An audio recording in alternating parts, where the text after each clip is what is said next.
Jenny did not see it coming. That is the first thing she would tell you, and the most important. Not because it excuses anything, but because it explains the particular kind of shock that comes when a thing you built your identity around is quietly removed from beneath you. She had spent 11 years at the same company. 11 years of early mornings and late calls, and the kind of institutional knowledge that lives in your hands before it lives in your head. She knew which clients called when they were actually nervous, not just difficult. She knew which processes looked clean on paper and fell apart in practice. She had earned a title that took her 7 years to reach and 4 more to feel comfortable wearing. Then came the restructuring.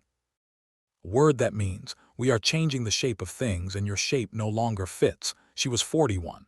She had a daughter in secondary school and a mortgage and a LinkedIn profile she had not updated since 2019.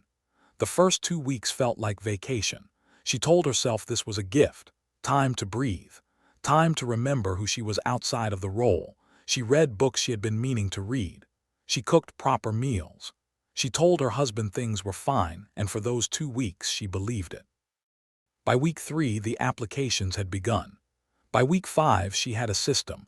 Mornings for research, afternoons for writing cover letters, evenings for the slow and unrewarding work of following up.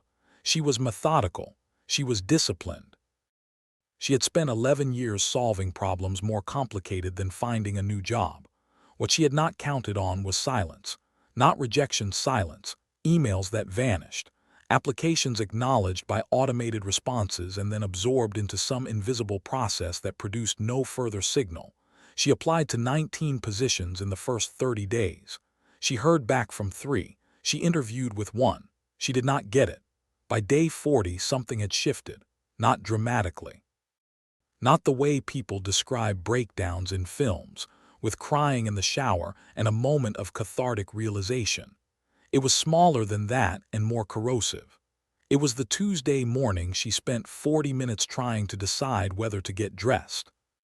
It was the way she started calculating with increasing precision exactly how far behind she was, how her counterparts, people she had mentored, people she had hired, were still inside their companies, still moving forward while she sat in a room refreshing an inbox that had nothing to say to her.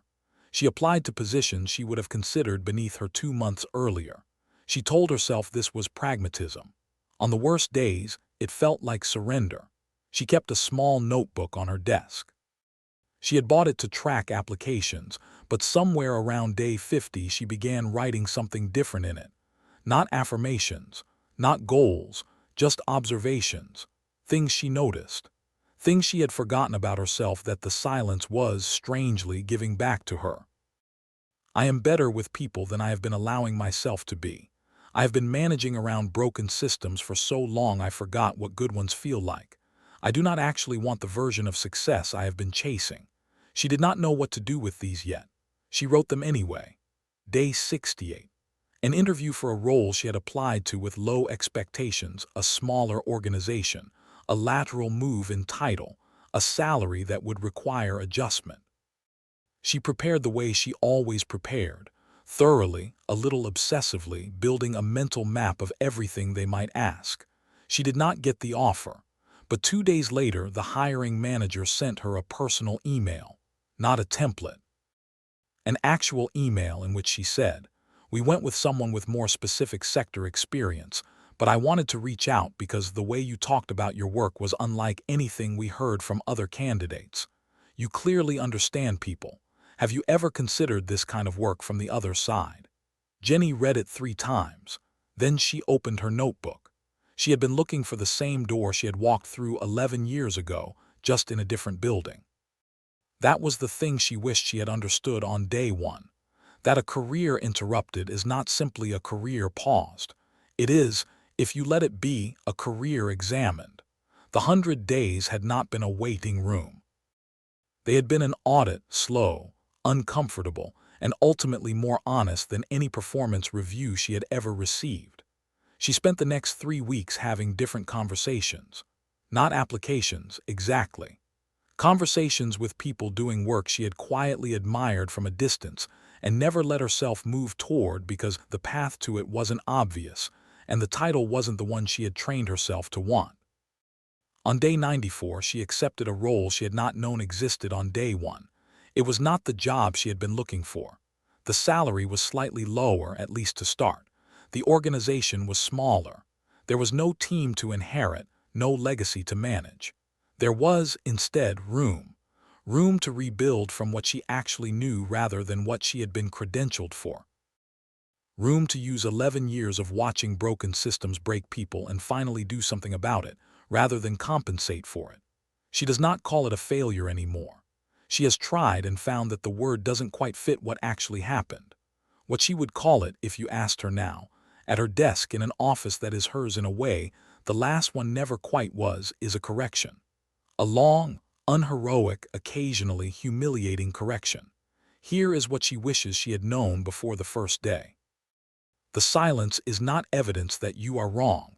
It is evidence that the door you are knocking on was not built for you. The notebook matters more than the applications. The thing you keep returning to in your quietest moments, the work that doesn't feel like work, the problem you can't stop thinking about, the sentence you write and then don't erase, that is not a distraction. That is a direction. And the 100 days, they are not the story of how she failed. They are the story of how she finally had time to remember what she was for. If you are somewhere inside your own 100 days, if the silence is loud and the inbox is empty and getting dressed feels like a negotiation, this is not here to promise you it ends well. No story can promise that. What it can tell you is this: write in the notebook. Not goals, not plans, just what you notice. The answer you are looking for is probably already in there, waiting for you to stop being too busy applying to read it.